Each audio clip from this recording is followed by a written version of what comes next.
जय जय शिवधारा।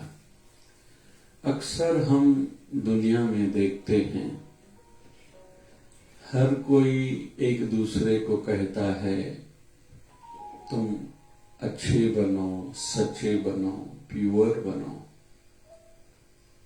तुम्हारी जीवन में पवित्रता होनी चाहिए, विचारों में होनी चाहिए, धन में होनी चाहिए, एवं तेरा शरीर, बॉडी, तन भी पवित्र होना चाहिए।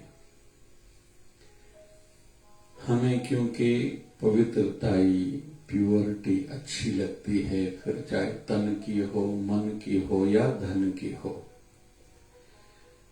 जबकि हम स्वीकारते हैं, समझते हैं कि इसकी एक अपनी इम्पोर्टेंस, एक अपना लाभ भी है, महत्व भी है, लेकिन ये कानून हम केवल दूसरों के लिए चाहते हैं, मानते हैं, बताते हैं, चाहते हैं, लेकिन यही कानून, यही नियम हमारे साथ भी लागू होता है। क्योंकि जहाँ पवित्रता है, सच्चाई है, अच्छाई है, प्योरिटी है, वहाँ परमात्मा है। इस दुनिया को बनाने वाला वो मालिक है। कहते हैं कुत्ता भी किसी धरती पर बैठने वाला रहता है तो पहले अपनी पूंछ से उस धरती को साफ करता है। हम में से जो आध्यात्मिक यात्री हैं, स्पिरिचुअलिज्म में जो विश्वास रखते हैं, उनको पता है कि परमात्मा पवित्रताई में ही बसते हैं। उनको बहुत पवित्रताई प्रिय है। जितना प्रेम, जितना सेवा कार्य, जितना साधना उनको अच्छी लगती है, वैसे ही पवित्रताई भी भगवान को अच्छी लगती है, प्रिय है। और परमात्मा को पाने के अभिलाषी जो भी हैं, उनको जीवन में पवित्रता तो लानी ही पड़ेगी। फिर धंधा, व्यापार, दुनियादारी हो, उसमें भी प्योरिटी की आवश्यकता है ही है। तो आओ इस प्योरिटी को, पवित्रता को समझने का प्रयास करते हैं एवं उसके लाभ, फायदे क्या हैं, उसको समझने की कोशिश करेंगे। सबसे पहले जरूरी है अपने तन को शुद्ध रखना, पवित्र रखना। किसी भी धर्म, मजहब, रिलीजन में हम लोग जाएंगे तो ये अनुमति, ये इजाजत नहीं मिलेगी कि आपका तन, आपकी बॉडी शुद्ध ना हो। फिर आप पूजा करने के लिए जा रहे हो, अपने धर्म, अपने मजहब की पद्धति, रीति रिवाजों के हिसाब से भी प्योरिटी, पवित्रता ही चाहिए। यहाँ तक कि हम लोग मंदिर में, देवालय, शिवालय में भी जाते हैं तो पहले जूता बाहर उतारते हैं, हाथ धोते हैं, मुंह धोते हैं, तन को पवित्र करते हैं।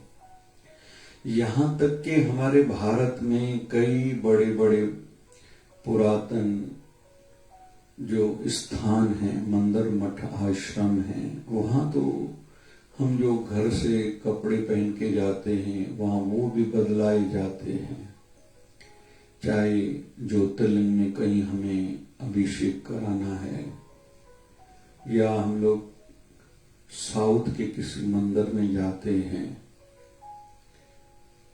तो कई स्थानों में ये नियम है कि मंदिर के कपड़े ही केवल पहनने की इजाजत है। घर वाले कपड़े पहनने की इजाजत नहीं है, विशेष तौर पर पुरुषों को। तो तन की शुद्धता, पवित्रता ये बहुत जरूरी है। और हिंदू धर्म की मान्यता है मां लक्ष्मी वहां विराजती हैं।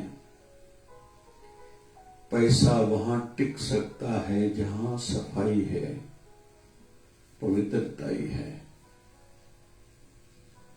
इसलिए कहते हैं सवेरे उठते बराबर गृहिणी घर की जो बड़ी है उनका ये फर्ज बनता है कि वो माता पहला काम ये करे कि घर का झाड़ू लगाए आदि। तो तन शुद्ध जरूरी है। तन शुद्ध होगा तो एक एटमॉस्फियर, एक वातावरण सा बनता है उत्साह वाला कि मुझे अभी कुछ काम करना है, मैं रेडी हूं। मन को हम लोग संकेत देते हैं, सबकॉन्शियसनेस को इशारा मिलता है, अवचेतन मन को कहीं तो भी संकेत मिलता है, अभी तैयार हो जाओ। और बच्चों को तो विशेष तौर पर ये सिखाएं ही मां बाप, सवेरे उठना है मतलब स्नान करना है। मां बाप का भी यही धर्म है, अपने बच्चों के सामने उठते ही स्नान करें कि बच्चे ये सीखें, क्योंकि सक्सेसनेस की ओर, सफलता की ओर बढ़ना है तो ये नियम अपनाने ही पड़ेंगे। सवेरे की दिनचर्या, टाइम टेबल हमारा शुरू ही होना चाहिए स्नान से, फिर पूजा आदि जो भी पद्धतियां नियम अपने अपने संप्रदाय, मत, पंथ, संतों के आदेश हैं वो करना चाहिए। तो तन को शुद्ध जरूर रखें और बनाए रखें वो पवित्रता ही। भले कोरोना काल चल रहा है, अभी तो हैंड वॉश के लिए कहा जा रहा है बार बार हाथ धो, लेकिन आजीवन ये नियम हो। रोटी खाने से पहले हाथ धोने हैं, रोटी खाने के बाद साबुन से हाथ धोने हैं, सोने से पहले हाथ धोने हैं, उठते ही हाथ धोने हैं, गुल्ला करना है, हाथ पैर धोने ही हैं। हो सके तो दिन में 2 बार स्नान करें, नहीं तो भी 1 बार स्नान सवेरे वाला जरूरी है ही है। उसमें हेल्थ, हमारी स्वास्थ्य भी ठीक रहती है, कई बीमारियों से बच जाते हैं। लेकिन हम जब बीमार पड़ते हैं तो स्नान नहीं करते, तब पता चलता है कि स्नान की इंपॉर्टेंस, महत्व क्या है। तो तन की शुद्धता जरूरी है। फिर मन की शुद्धता, हमारे विचार, हमारे थॉट्स, हमारी सोच पवित्र हो, प्रदूषित, पॉल्यूटेड नहीं होनी चाहिए, उसमें बुराई नहीं होनी चाहिए। बहुत लोग बुरा सोचते हैं, दूसरों के लिए गिराने का सोचते हैं, नुकसान पहुंचाने का सोचते हैं, वो कभी सही तौर पर सक्सेस, सफल नहीं हो पाएंगे। टेम्पररी हो सकता है। बहुत लोग दूसरों के सिर पर पैर रख के ऊपर बढ़ना चाहते हैं, ऐसा सोचते हैं, लेकिन वो टेम्पररी है, वो ज्यादा समय तक नहीं टिक पाएंगे, क्योंकि इस दुनिया को चलाने वाला जो परमात्मा है ना, उनकी एक अपनी मैनेजमेंट है। जैसे धरती में कोई बीज बोए, फल वही मिलेगा। कोई आम का बीज बोएगा तो आम का वृक्ष निकलेगा आज, नहीं तो कल आम उसको फल के रूप में मिलेंगे। अगर कोई नीम का बीज बोएगा उसको नीम ही मिलने वाला है, ये पक्की बात है। तो हमारी सोच जो बनती है ना, हम जो देखते हैं, हम जो सुनते हैं या हम जो पढ़ते हैं, उसमें सबसे ज्यादा आज के युग में देखा जाए मोबाइल का एक बड़ा रोल है। मोबाइल में हम लोग क्या देखते हैं, फिर कभी कभी खुद से पूछें क्यों देखते हैं, क्या फायदा है।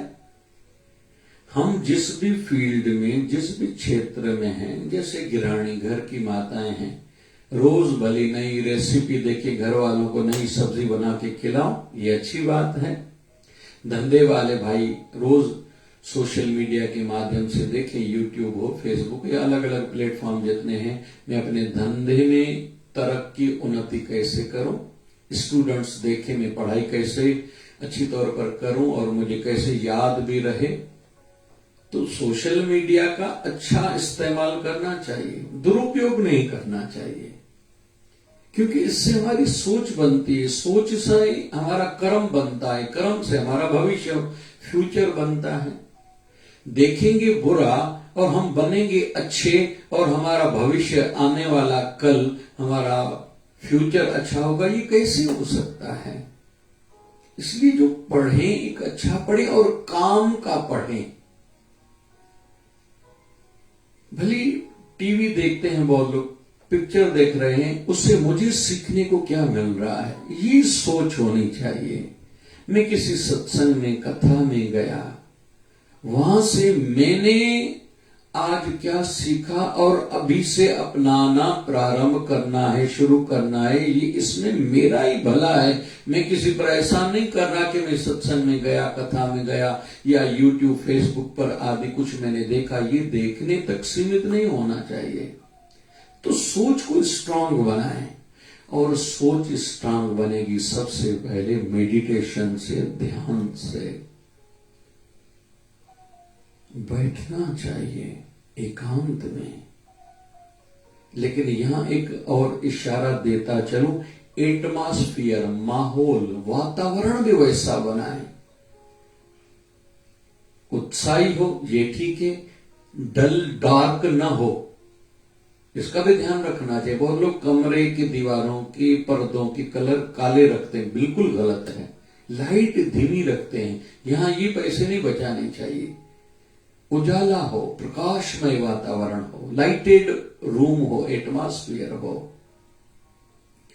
फिर जैसे अपना कमरा है छोटा सा, एक मंदिर हो, घर का एक मंदिर है, लेकिन घर में अपने कमरे, बेडरूम में एक वातावरण जरूर होना चाहिए जिसमें हमें बार बार संकेत मिले, मेडिटेशन मुझे करनी है।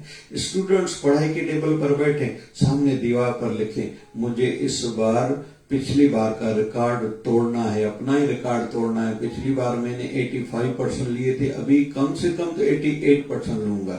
खुद का रिकॉर्ड तोड़ना है। पहले मैं 8 घंटे पढ़ाई करता था, अभी आज तो कम से कम मैं 8.5 घंटे पढ़ाई करूंगा। तो पहले ध्यान, दूसरा भक्ति, भजन, सिमरन जरूर करें। इसमें मनोबल मजबूत रहेगा, शुद्ध भी होगा, पवित्र भी होगा, मजबूत भी बनेगा। तीसरा, अच्छी संगति हो। हम खुद को जांच के देखें, हमें किस प्रकार के लोग अच्छे लगते हैं। अगर बुरे लोग, पीने वाले, शराब पीने वाले लोग अच्छे लगते हैं, मतलब मेरा खींचाव, मेरी अट्रैक्शन शराब की ओर है।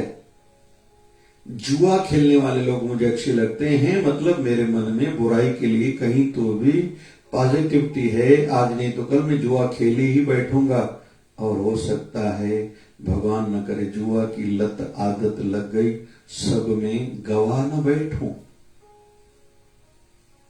ये सोच को तराशने के एक तरीके हैं। चिंतन चलना चाहिए कि मेरे विचार पवित्र क्यों नहीं है, और सपने भी इससे संबंधित हैं। मुझे किस प्रकार के सपने आते हैं, अकेला जब बैठा रहता हूं किस प्रकार के विचार आते हैं, पवित्र हैं या अपवित्र हैं। पॉजिटिव बहुत देखें, पॉजिटिव बहुत सुने, और अच्छे लोगों के साथ बैठें, और अच्छों के साथ दोस्ती, विचार, जिनके साथ हमारा आगे चल के मिले, उनके साथ ज्यादा टाइम तक रहें, हमें खुद ही पॉजिटिविटी आ जाएगी। पहले के जमाने में हमारे हिंदू धर्म में ये मान्यता है, कहते थे बच्चों को गुरुकुल में भेजो। क्यों? क्योंकि वहां सेवा करने का वातावरण रहता था। अपनी रोटी की थाली खुद उठा के आओ, जूठी थाली खुद साफ करनी है, तुझे धोनी है, हाथ धोने हैं, झाड़ू लगाने हैं, अपना बिस्तर खुद रात को लगाना है, सवेरे उसको लपेटना खुद ही है। इस प्रकार के छोटे छोटे कार्य कराए जाते थे। मतलब बचपन से ही उनको छोटे से छोटे काम करने में आपत्ति न होनी चाहिए, और बड़ा आदमी बने भी बेसिक संस्कार उसमें रहने चाहिए। मैं तो कहूंगा आज भी ऐसा ही करना चाहिए। अपने बच्चों को छुट्टियों के दिनों में अपने गुरु स्थान पर लेके जाएं, लेकिन शर्त यह है उसके बाप उसके पिता को पहले सेवा करनी पड़ेगी, बच्चे को साथ में लेके, जैसे वो देखे कि ऐसी सेवा करनी होती है। और आदमी जो देखता है ना उसकी ओर अट्रैक्शन खिंचाव रहता ही है। फिर बच्ची अपनी माँ के साथ में जाए, उसकी माँ सेवा करे, बच्ची देखे कि उसमें वो बेसिक गुण आना चाहिए, आदतें अच्छी बननी चाहिए। क्यों? हम जो देखते हैं या सुनते हैं वैसा अट्रैक्शन रहता है। सत्संग में बैठे खुद जाके कि बच्चे भी वो देखें सुने, उनके मन में पॉजिटिविटी आनी चाहिए। क्यों? वहां हमारे विचारों को तराशा जाता है। तो मन की पवित्रता पर भी पूरा ध्यान हो। उल्टे विचार आते हैं, उल्टे सपने आते हैं, ये खुद की कहीं तो भी हानि माननी चाहिए, नुकसान मानना चाहिए। और धन की शुद्धि, क्यों धन की शुद्धि जरूरी है? क्योंकि हमारे हिंदू धर्म की मान्यता है जैसा होगा धन उससे वैसा ही आएगा घर में अन्न, जैसा होगा अन्न वैसा बनेगा मन। धन है बहुतों के पास, बरकत नहीं है, शांति नहीं है, संतोष नहीं है, सेटिस्फिकेशन, वो खुशी नहीं है जितना पैसे से खुशी होनी चाहिए। जो पहले हम लोग सोचते थे इतना पैसा हो जाए मेरे जैसा कोई खुश नसीब नहीं होगा, आज उससे भी ज्यादा पैसा आ गया है, लेकिन वो बात नहीं है। क्यों? क्योंकि हमारा धन पवित्र शुद्ध प्योर नहीं है। पैसा वो बरकत देगा, थोड़ा ही पैसा हो घर में खुशियां होंगी, जीवन में खुशियां होंगी, परिवार फैमिली में खुशियां होंगी, एकता होगी और वैसा वातावरण होगा जो धन शुद्ध होगा। पहले तो धंधे में पाप कम से कम होना चाहिए, ये हमारी सोच होनी चाहिए। और दूसरा, धन से दान करना चाहिए। कोई अनाथालय है, गौशाला है, चैरिटेबल धर्मार्थ कोई हॉस्पिटल है, किसी गरीब कन्या के विवाह में देना है, पंछियों को दाना डालने की जहां सेवा चलती है या तो खुद करें। गर्मियों के दिनों में पंछियों के लिए और पशुओं के लिए घर के बाहर व्यवस्था करें, या जहां ऐसे कार्य होते वहां सेवा करें। फिर रोज मैं तो कहूंगा धंधे वाले भाइयों को, अपने भगवान को, अपने गुरुवर को पार्टनर बनाओ धंधे में, तो पैसा जितना भी आएगा उससे आनंद आएगा, मजा आएगा, खुशियां मिलेंगी, खुशियां बढ़ेंगी। अगर गुरुवर को, अपने ठाकुर को धंधे में पार्टनर भाईवार करा तो लाभ होगा खूब। ये हम ही देखेंगे, हम ही अनुभव करेंगे। ये दूसरों की कई सुनी बातें, पढ़ी हुई बातें, पुरानी बातें नहीं हैं, अभी की बातें हैं। और अभी नहीं तो कभी नहीं। मैं कहूंगा जब भी मंदिर में दर्शन के लिए, देवालय शिवालय में जाएं, वहां कुछ न कुछ दान पेटी में जरूर डालें, खुद भी और बच्चों को भी आदत बनाने के लिए हम लोग कोशिश करें। मैं तो कहूंगा जीवन में एक कोई न कोई ठाकुर जी का देवालय शिवालय या गुरु स्थान बनाएं, आज जरूरत है। बहुत लोग कहते हैं मंदिरों से क्या होता है, चैरिटेबल हॉस्पिटल बनाओ।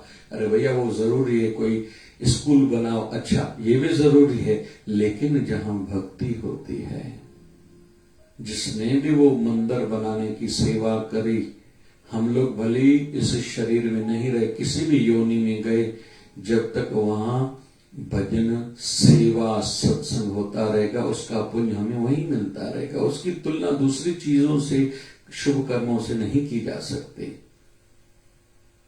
मंदिर के माध्यम से कई हॉस्पिटल बनेंगे, क्यों? प्रेरणा वहीं सत्संग में मिलेगी, आशीर्वाद वहीं से मिलेगा, सक्सेसनेस का, सफलता का, कामयाबी का। तो रोज मंदिर जाएं और जीवन में ये आदत बनाएं।